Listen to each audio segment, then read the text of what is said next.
So what I want to do today is present a, you can almost think of it as a little tool that you can have in your pocket, but it's a lot more than that. That has two parts. The first part having to do with the pause, and here I draw on the work of William Hernandez and Soti Grafanaki. I love their concept of a natural pause. It's not forced. It's not even. It's in a sense, it's something that we just learn to access because it's there. We learn to trust that it's there. The more we do it, and that's the first part. And that you might think of that as the coming in part, the part where we allow ourselves to have a space that's more than, or I don't know what the word is even apart from, but it's not, it's away from our habitual reactivity so that we come to a place of stillness inside. That's the first part of it. And then the second part is, actually, I want to just add to that William and Soti also created this phrase, listening through the pause, which I also like because it's not a technique. It's a way of, almost a way of being with ourselves and with others that is just human and present. So it's in a sense, it's nothing artificial. It's just us being with another person. But here in this exercise, we will be with, you might say a kind of person, but an inner person. That's the first part, and the second part draws on the work of, which I'm realizing that so few people know, because Lynn didn't know, and I don't think Melinda knew, a book called Listening to Your Angel by Kevin Flanagan, which came out not too long, I think, after Gene's book on focusing, but which Gene praised very highly. He says it's one of the best personal descriptions of the focusing process I've ever read, is what he said. Mm-hmm. And there, Kevin is trying to point to the fact that underneath our fears and our social conditioning, there's I'm going to call it an inner voice or guide that is, he calls infallible in a sense, in terms of directing us to what would be right.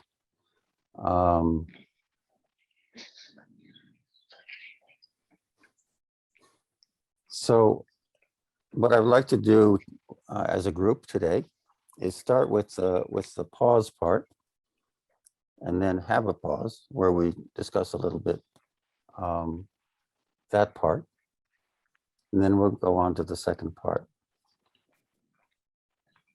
And this first part, I'm going to introduce a very simple exercise that is essentially something that William does, is to ask a simple question. And you're all muted, so you can answer it out loud.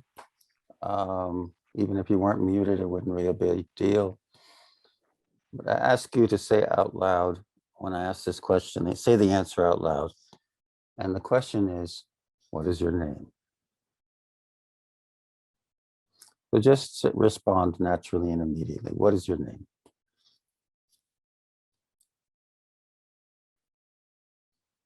And you can say it out loud.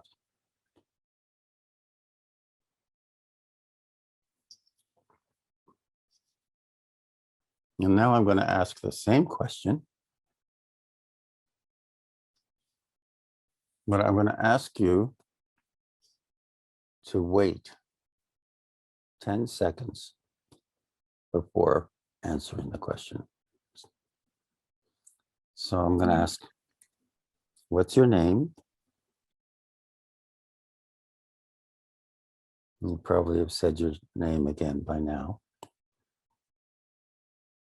If not, just whenever you feel ready, reply. Say your name.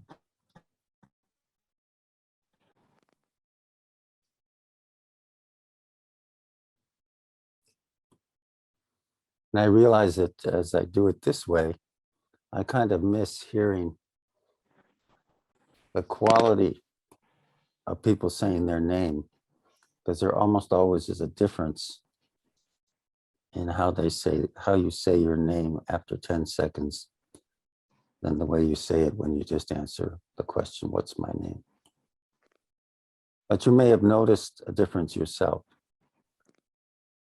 in the quality of your voice or the experience. And if people, at this point, I'd be happy to have people speak. I don't know how you want to call on people, as Melinda, or or should I call on people? Yeah, if they raise their hands, or if they could just speak naturally. Okay. There's a place for down in the React. If you have the more recent one. Yeah, I think they can just speak. Just speak. Yeah, Yeah. We sort of pauses before we speak anyway. I had a completely different name, so yeah, a different name. When you said your name the second time. Oh, it was completely different. It was something else. Was the sound of it, or you literally, we went from Leslie to Joanna? Juniper. Huh? Juniper. You went to Juniper. So you started with Leslie, and after 10 seconds, it was Juniper. Is that right? Yeah. Well, it went from Juniper to Juniper. You know that Donovan song? I don't know, it came to mind. Juniper. Not Juniper. It felt different? Yeah.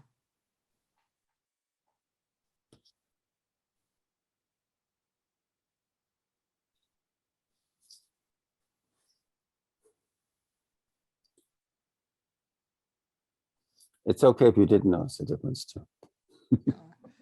Well, for me, it was much softer the second time. You know, the first time I said it, it was Steph.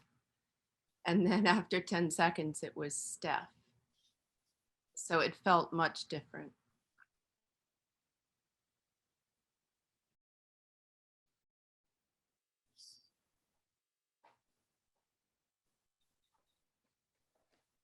Softer quality, it seems. I think I didn't understand. I mean, when you said name, to me, that could mean anything. I mean, I've been called many names. So, and I think Juniper is a more playful name. So it has a playful quality. However it came to you to answer the question, yeah. Sure. Well, the second time for me, it was much slower, as if you didn't hear me well. So I said, Ma-su-mi. So you can pronounce it. Every syllable, every single syllable. Ma-su-mi. Yes, so be sure you get my name.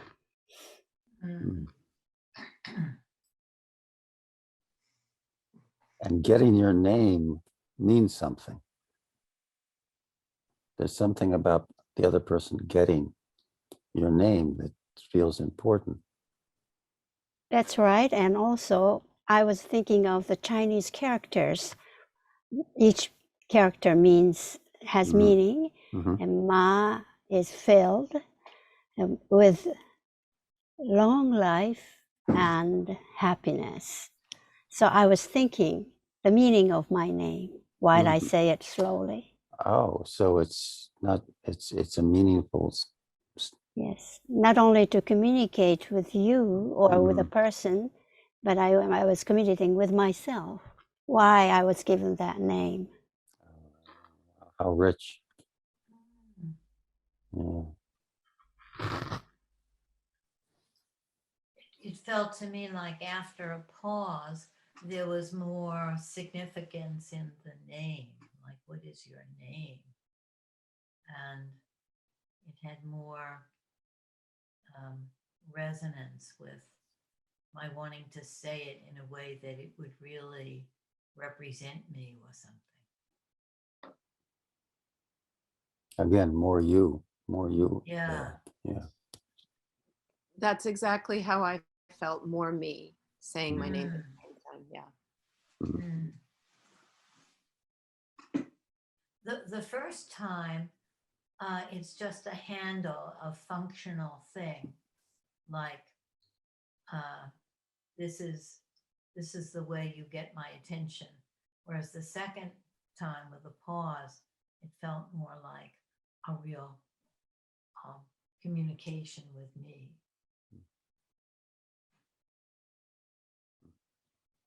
Lynn, your voice is very low for today. Oh, okay. Were you able to hear her? Because I was. Just it was low, but were you able to hear? No. Okay. I think for me, it was more about where we get the information from. Because I think the first time it's like, what's your name? And there's like an immediate, I know, a place where I know that. And then the invitation for pause. It's not that I don't remember my name, but it's like almost like coming from a bigger space or within a bigger space. And it has sort of a different, not necessarily a different meaning, but it's like a different experience in the body than just going to that one little place behind my eyes to get the information. Mm.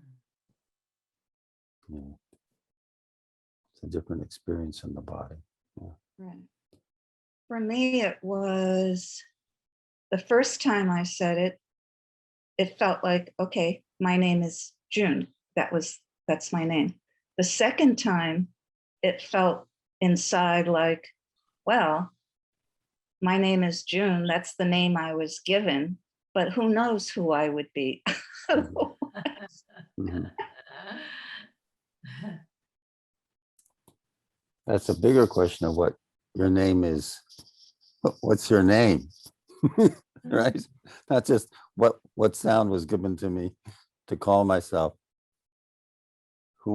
What is my name?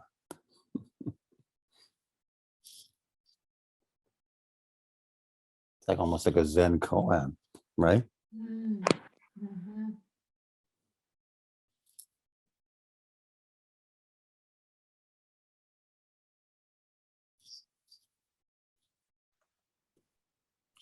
We might take a couple more, 2 or 3 more.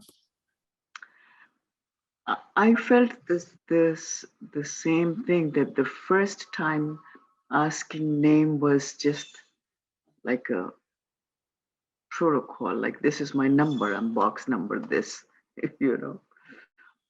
And the second time you asked what box you are, what are you, what is in the box, you know, what do you want to present yourself, how are you, what do you mean for yourself today, what does that mean? It's like content of the box. Whatever comes up it depends on the moment, but it wasn't just the box number. It's no longer just the box, it's something more. Mm. I'm tempted to say something deeper, but I don't know if the word deeper fits. Because there are so many variations in the box, so much in the Yeah. box, Yeah. I can't. It depends on the moment of what Right, whether it's deeper or is what it sent is. Yeah. in the box. Mhm. It's what's here in this moment. Yeah.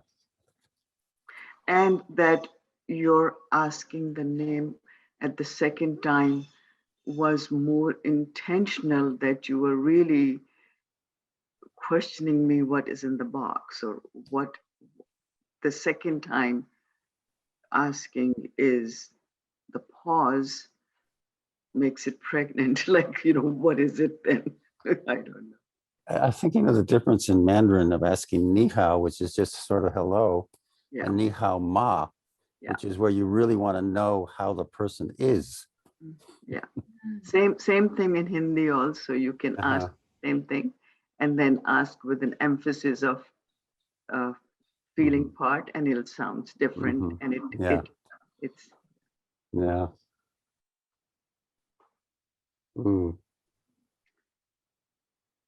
you give more eye contact, you give a warmer smile, you express a care of concern, that expression is there. Then you're saying it's not just the box, like, how are you really? Aapka kya Yeah. How are you? Yeah. How are you? Maybe one more question, one more comment, rather. I don't want mine to be the last comment, but It's okay. that has to be one more after mine. Well, okay, we'll make a space for one more if you like. I'm thinking about Thich Nhat Hanh's poem, "Call Me by My Many Calling my Names." true name or whatever, wasn't it? Like, yeah. Something like Yeah, right. that. That's right. That's right.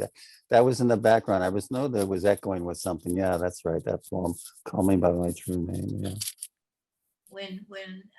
When there's a pause, then all the richness of the implicit comes in, and the word name has a different, deeper, broader. That's right. That's right. It carries an implying of more.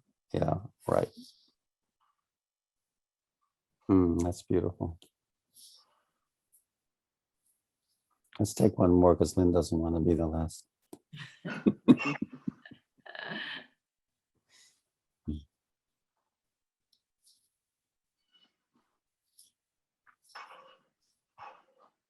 And it's okay to be the last one. Yes, I think it's fine. Now everybody's thinking, oh no, I don't want to be the last. I'm setting something up here. Right.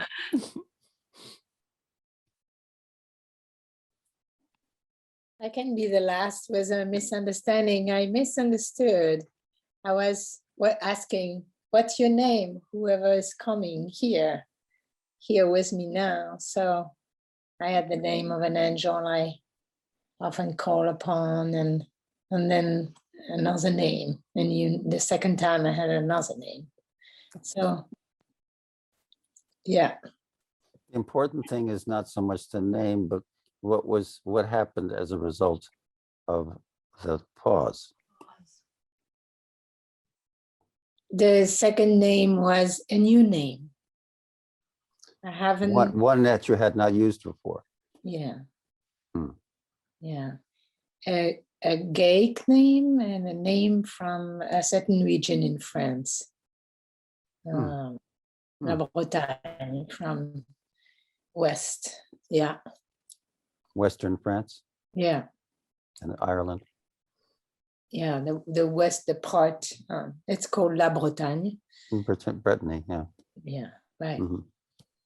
Yeah, Gaelic. Do they speak Gaelic in Brittany? Is there some Gaelic spoken in Brittany? There is some mixture. Yeah.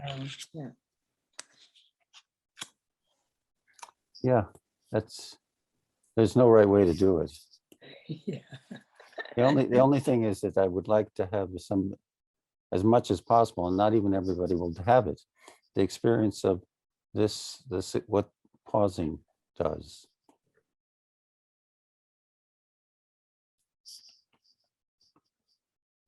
Because it's actually a very simple and natural thing to do. And yet it can be very profound in how it, especially if we practice it fairly regularly. It's transformative. Okay, let's go to the second part.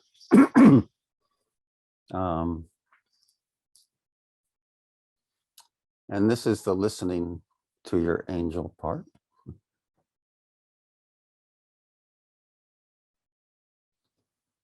And I'd like to start with finding a situation where you're feeling a little maybe stuck, a little anxious, unsettled.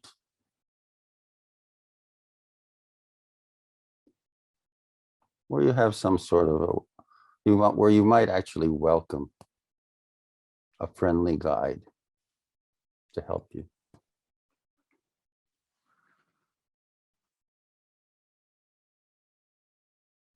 Doesn't need to be anything huge.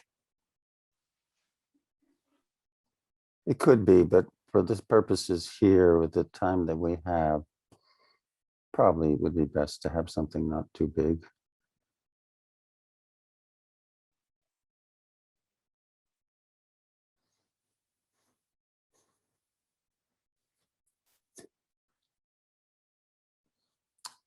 And when you have that, notice how it feels in your body.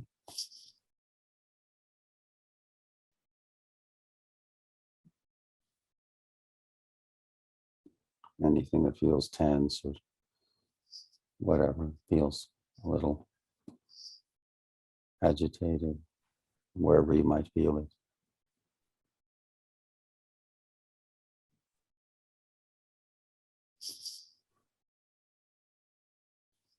And then invite a pause.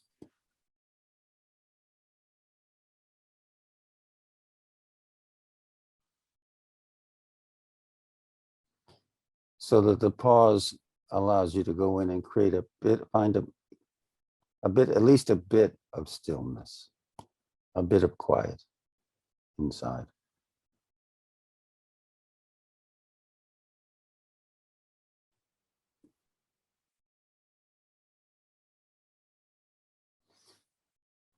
And invite what I'm calling, you could call it whatever you like, an inner guide or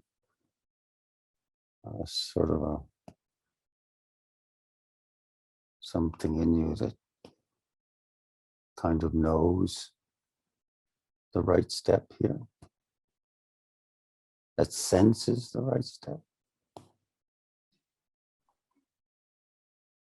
And we can call it our angel, but which is a nice name for it, but it doesn't matter. What matters is that it's a kind of knowing, I guess. This is what needs to happen here. This will move things in a right direction. If I can have her do this, then life will move in a better way. The situation will move in a better way. I will be able to be with the situation differently.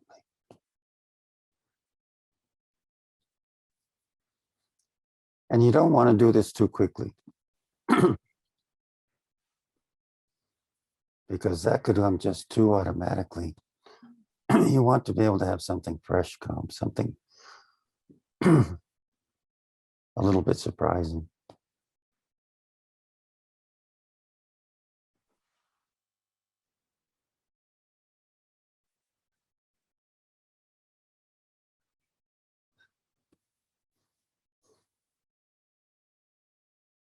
Jane used to say, if you interpret a dream and you didn't know anything different after you interpreted the dream than you knew before, you weren't getting the message the dream had to give you. Well, it's the same thing here. If you're only getting what you already knew, then you're not really getting whatever might be here that's more.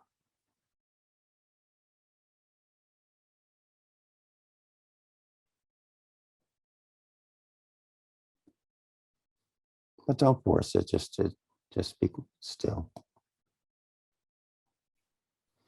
And when you have it, allow yourself to feel it in the body, in your body. It might be a peaceful or full or flowing kind of sensation.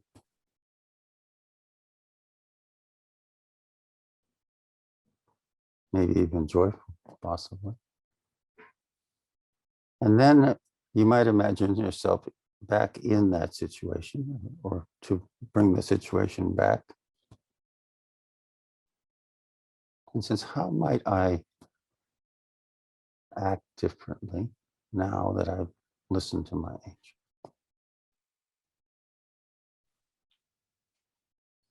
What might I say? What might I do?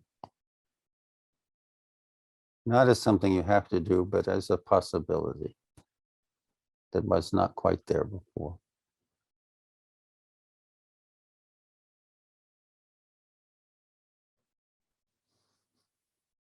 And when you've done that, we can bring this exercise to a conclusion.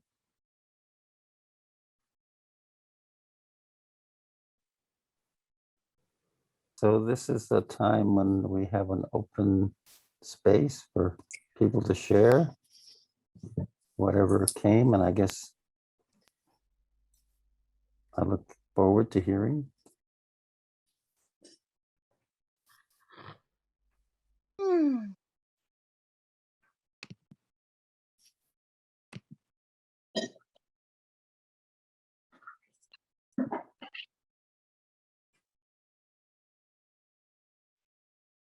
I would like to share.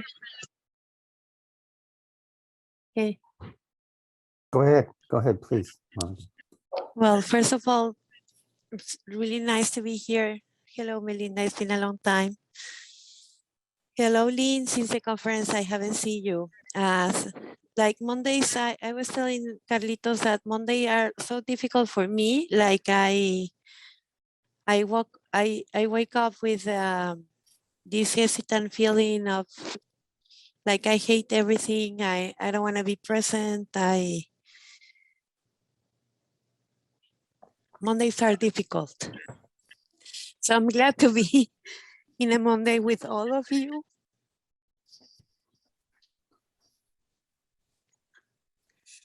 And knowing that there's always something more and something bigger than us that is holding our space and the track of our lives. And I realized just by doing this exercise that what makes Mondays difficult for me, and this is new, is that it seems that in Mondays I feel a lot of pressure to make decisions or to do something or to be productive or to be on a track or to be like with an agenda. And since my father died of COVID 4 months ago, not to have an agenda, not to do anything. So that makes my Mondays really difficult because I'm not willing to have an agenda until I figure out where or how to be and go. So Carlitos, thank you for inviting me this Monday because it opens something new and understanding why Mondays are so difficult for me. Very moved by your saying that.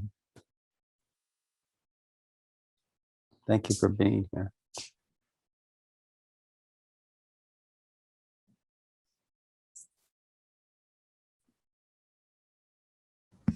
Len, you're muted.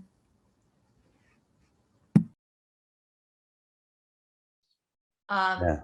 It brings to me the difference between the agenda that comes from the realm of the explicit, the thinking realm, and then the implicit realm where the angel is, where the still small voice is. Something else arises that's different than the agenda, but it's so deeply me, and yet it's that larger that's holding me that you're talking about, Monica. That feeling of the way that the larger self is connected to this big realm that guides us. That was very inspiring to me. Yeah, Yeah, and I was able to feel it. I was able to see this difference. This, yeah, to be more embodied of, yeah, the me here dealing with whatever I'm dealing. And yeah, it makes me feel as even playful about it. You know, just by listening to you, it shifts. I feel even more playful because there's a lot of space. Yes. Yeah, it brought playfulness. It brought a sense of, yeah, very interesting.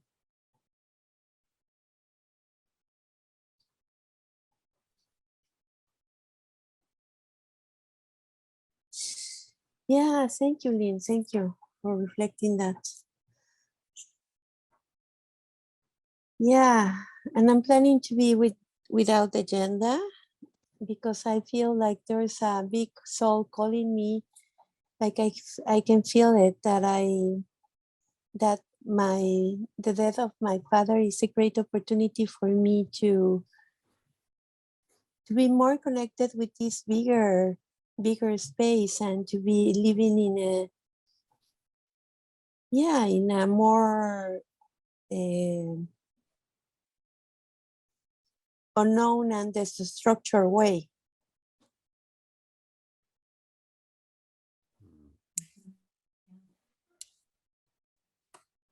A more unknown and unstructured way of being.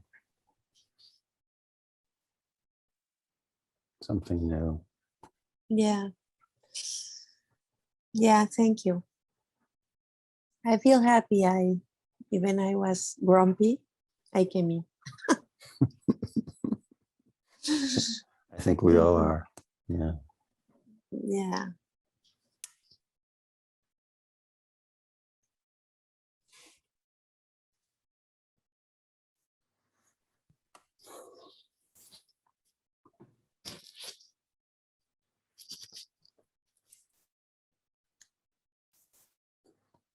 Anybody else?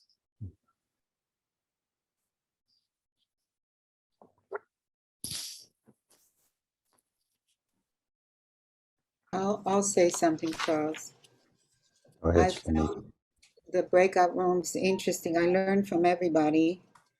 And I use the metaphor of a corridor when thinking of the pause. So instead of running from room to room, I'm walking down a corridor first. And that leads me to another room. And that's my way of pausing. And then somebody else in the group shared about feeling that the angel can be like a soft pillow under our fear, so that we take not a defensive stand, but like a supportive stand when we're dealing with our fears, because we have this comforting angel or this pillow or something that we can tuck ourselves under. Very nice. So that was interesting. Yeah. Very nice. The angel is a comforting, soft support. Yes.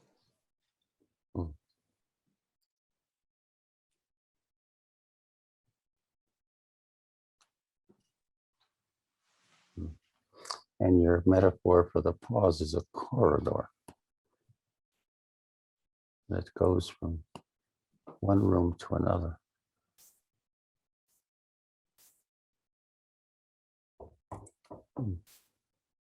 Like a passageway. A passageway. That's another. Yeah. Oh, it takes, so a passageway would take you from one place to another. Right. Yeah. Rather than running from one room to the next without the passage. I see. Rather than running. Quarter of 10 to 12. Did somebody need to mute themselves? Yeah. Okay, thanks.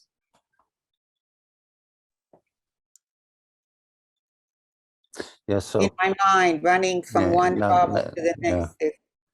Yeah, yeah, it's a passageway, not a running. You're going more slowly. Yeah, exactly.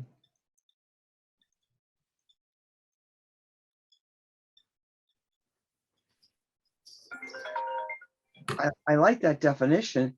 I would amend that for me by saying a passageway, but I don't know where exactly that passageway leads to.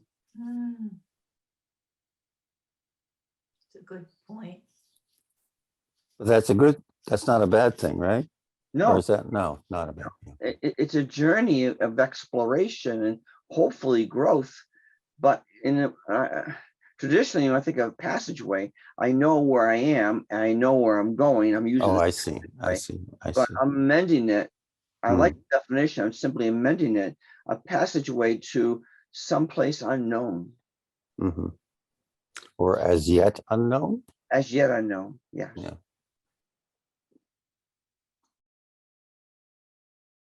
Hmm. Being mindful as I'm walking down the passageway. Hmm. So taking my time Mhm. to do Mhm. so. Mhm. Yeah, Walking mindfully, yeah. Steph? I really liked, I was in group with Shlomit when she shared that, and I really liked the visual. It opened something up for me. And I spend so much time in my inner self that having visuals I find really helpful. And when she shared that, it just opened something for me, gave permission for me to take that pause. It was like a visual of a pause. Mhm. Mhm. When she shared it, it was very powerful. The visuals can take us out of our sort of rational mind. It's sort of like dreams are visuals. It's a way that we operate on another level that's closer to the felt body sense with the visuals, and it opens something Yeah. like it did here, especially if it works. I mean, yeah, and it worked. Yeah. Mhm.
This is Sophie here. I really appreciate how when we reflect on pause or we are with the pause, there is more pausing.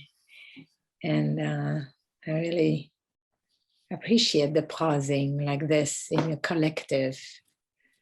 The getting comfortable with the pause. I also wanted to say hi, Monica. So nice to hear your voice and see you. So glad you were here today. Thank you.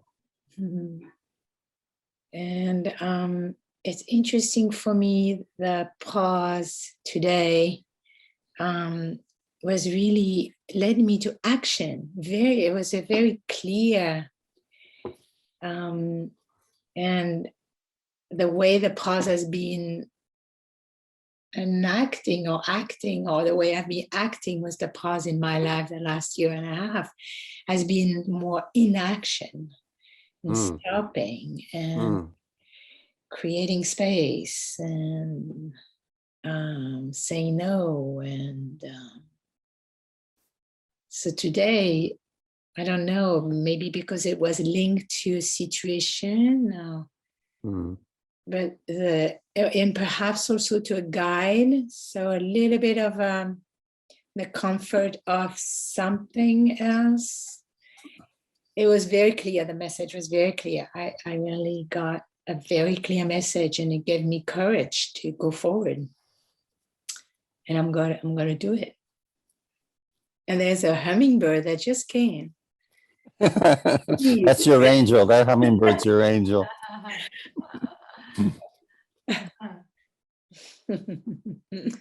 Thank you, Charles, for bringing the pause again here to us. Really appreciate also the way you were facilitating this with lots of pausing and space. Really appreciate. Thank you. So nice that it's led you to that step of an action, because that is an important part of what Kevin Flanagan says in his book, that the angel leads us to an action. We don't have to take the action. It's up to us. It's not compulsory, but the angel will suggest an action that we might take, and we can then decide, yes, this is right. We want to do this. And then he says it's important to follow through. But it's not a compulsion. We don't have to do what the angel suggests. We're the ones who decide what we want to do. Yeah. It reminds me, I wanted to know more, I don't know if you want to put it in the chat or somebody, about the names you mentioned earlier, Williams. And I'll give you I'll give you the references. Sure. Thank you. I'll write them in the chat. Okay. I Oh, did put the already name. did put, yeah, Melinda put that one. It's on Amazon, but it's not in Kindle. And even the natural pause is, they didn't put it in Kindle, but it's in some e-form. But you can go to their website. I think it's called the Pause Village. But I'll give you the title. The Pause Village. Yeah, I think that's the website. Okay. Pause Village. And it's actually has a subtitle, which is the natural pause, a path to peace. Oh, nice. And it's full of examples of William would do like just 3-hour workshops with people in the poorest parts of Ecuador. And they document all the ways that it helps people, the relationships between men and women, relationships between children and parents, how they pause, they don't react so angrily. The women find more self-respect when they pause. It's really interesting that the changes, a simple training in pausing. Jean loved the fact, and Mary, his wife, that this seemed like an easier way to teach focusing to people without going through so many complicated steps. Oh, and the authors.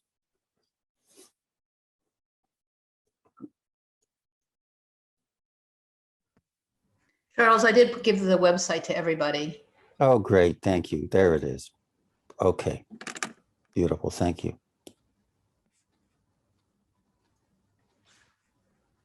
I'm just wondering how people feel about calling that inner voice an angel, how that strikes you.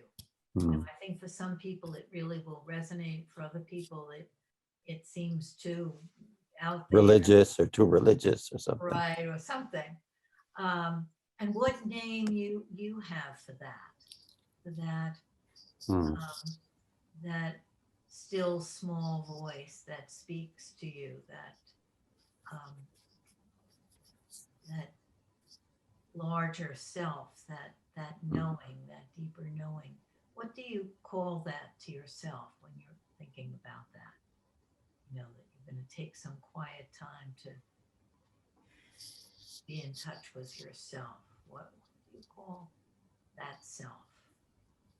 So it's so funny that you bring that up, Lynn, because I was struggling with the word angel, and I was trying to think of my angel, and it got me out of that state. And then I thought presence. And I have an angel. their name is Presence. I love that. Her name is Presence. And then I got really excited, and then it was like it all worked, you know. Yes, Presence.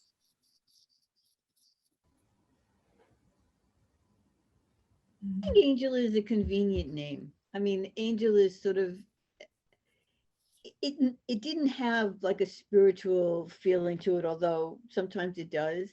At first I resisted, but then I thought it's convenient. It's easy. I could call it salami. It doesn't really matter. You know, but and in our group, we had really a fun time because we were trying to figure out how to put our angel to use. And we were all talking about organizing our stuff and you know, feeling resistant to taking care of organizing and things like that. So our group decided that we were going to have advertise on Indeed for an angel that had OCD. So that the angel could just come and help us organize. We really had a really fun time with it. Yeah, so it was convenient. I mean, I think Angel is a very practical, right? Practical voice. Yeah, it's useful, it's logical. I mean, Angel can be put in any, it's neutral. It can be neutral. I mean, I know some people would associate it, you know, religiously, but I found it actually kind of neutral. I like the book. I've been reading the book also. That's good. It really, you can put it to good use. It's convenient for me. What it sounds like to me is that Angel wouldn't be your name. It's not something, you know, how a felt sense name touches the place, but it's fine. Yeah. It's like like your own name before the pause when Charles asked at the beginning. It's functional. It is. Someone else, you know, makes it a functional, usable, tangible, identifiable presence or sound or a presence. As long as we're playful, right? As long as we're playful. Yeah. Right. We really were having a good time. Right. I think for me, I would call it my inner wisdom, or still small voice, something. But it would be interesting for us to all focus on that together. We don't have time today, but to focus on what would be our own personal name for such a deeply personal thing and yet a universal thing. It's the thing that's so completely me and so completely universal. Yeah, a conscience could be right, I suppose. It's just many different names, right? I think to me, the personal name for Angel would be a good mama. An inner mom. My good inner mother. Right. Well, I think it's time for us to stop. And Charles, I want to thank you so much. Thank everybody for your participation. It was really Charles, lovely. it was very, Thank it was you so rich. much. Thank you. Thank you. Thank you, We'll bring Charles. our angels Okay. along with us. Bye. All right. Bye. Have a good Thank week, you. everyone. Take care. Thank you. Bye. Bye. Say goodbye. Bye-bye.